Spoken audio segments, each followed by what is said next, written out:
Ini yang paling tidak kami gunakan dalam menghadapi PMK.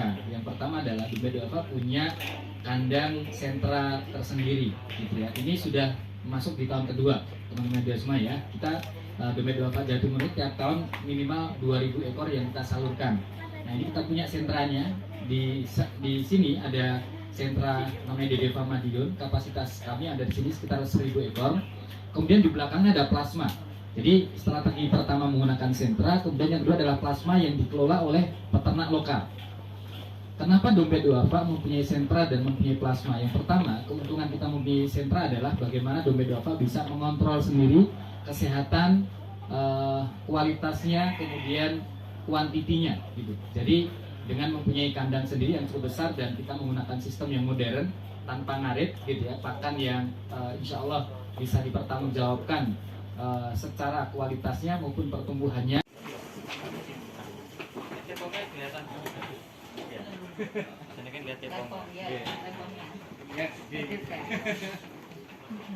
Banyak yang premium biasanya besar-besar di sana.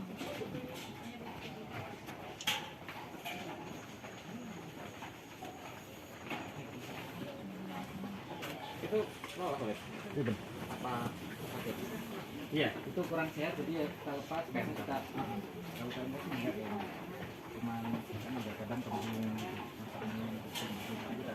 pikiran bagi kami sebagai penyedia kurban dan juga para kurban.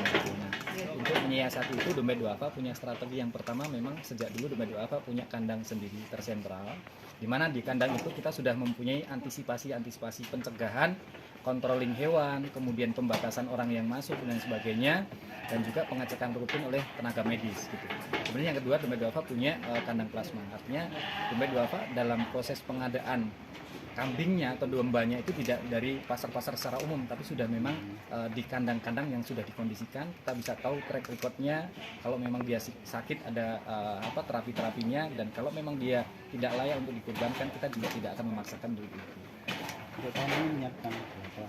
Tahun ini Dompet Duafa di wilayah Jawa Timur 2.238 domba yang akan kita distribusikan ya di 16 kota kabupaten, termasuk salah satunya di Pawitan Dirogo. Kalau harganya sendiri gimana? Gimana? Harganya sendiri gimana? Ya, Dompet Duafa untuk para pekurban kita di standar Bogor 23 itu di harga 1.950.000, kemudian di medium kita di Bogor 26 itu di harga 2.250.000, kemudian di premium di Bogor 29 itu di harga 2.950.000. Untuk sasaran kurban tadi, Pak Khalid, terkait dengan tebar kurban tadi ya, bisa dijelaskan juga? Dompet Duafa dalam penyaluran distribusi dagingnya itu menyasar pertama adalah daerah yang minus daging, atau di situ daerah yang masih kurang suplai dagingnya, daerah-daerah pelosok. Kemudian yang kedua adalah daerah yang masih rawan, masih minim daging kurban, gitu ya. Masyarakat sekitar belum ada kesadaran untuk berkurban. Bisa jadi memang di daerah itu, gitu ya, ada kambingnya, ada sapinya, tetapi mereka belum ada yang kurban karena memang sapinya misalkan untuk tabungan, gitu ya. Nah, kami hadir di situ untuk bisa memenuhi dan bisa mensiarkan kurbannya. Kemudian yang ketiga di daerah yang muslimnya minoritas, daerah rawan bencana atau daerah selepas bencana seperti di Lumajang, ini juga menjadi yang saat ini daerah penyaluran atau distribusi kami. Gitu, Mas. Saya bisa bicara aja. Ponorogo. Saya Madiun, RRI Madiun, Madiun Selatan sampai ke Ponorogo. Bagian kita gue sering RSP. Sama-sama nih ya. Di Purwokerto. Jadi sari. Ini ada belok kanan. Kami juga dari kepala desa. Singkat sama Mas. Soalnya Tadi nyebutin data ini pasti karena Organ data. Ada yang terpapar PMK belum sejauh ini, Pak?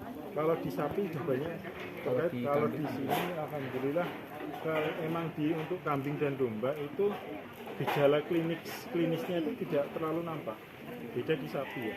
Jadi selama pengalaman di beberapa kandang yang ada itu kok nggak kelihatan.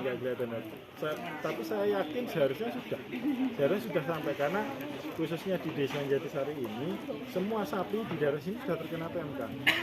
Seharusnya logikanya kambing juga sudah, tapi alhamdulillah sampai sekarang indikasi klinis terkait mulut sariawan, kukunya yang luka, terus ini berliur itu kok belum kita temukan. Tadi ada satu hewan yang Beda. Jadi kambing itu memamah biak itu selalu mengeluarkan liur. Nah, kalau PMK ini masih dromos, Banyak lah ya. ngucur dan lebih kental gitu. Teksturnya beda dengan yang ada satu tadi yang di sini kan berbusa ya. Berbusa dengan liur itu beda, karena kalau PMK yang sudah terjadi di sapi-sapi itu sampai netes gitu. Itu langkah utama selain menjaga daya tubuh dan vitamin apa saja selain itu? Screening, menjaga lokasi agar steril seperti apa? Kalau screening, setiap barang masuk kita jadi desinfektan. Kita usahakan yang masuk ke kandang itu teman-teman yang daerah sini yang peternak masuk ke kandang itu ya minimal mereka tidak masuk dari kandang yang tertular lagi. Tapi logikanya se-screening apapun itu tetap akan tertular. Kenapa? Karena ini adalah penularan lewat udara itu airborne. Jadi penularannya lewat udara, bukan droplet kayak droplet ya. Corona kan droplet harus lewat sentuhan. Ini lebih ringan lagi, itu lewat udara. Logikanya itu sudah terpapar. Tapi sejauh ini secara fisik kondisinya sehat semua ya? Sehat semua, secara fisik sehat semua. Terima kasih.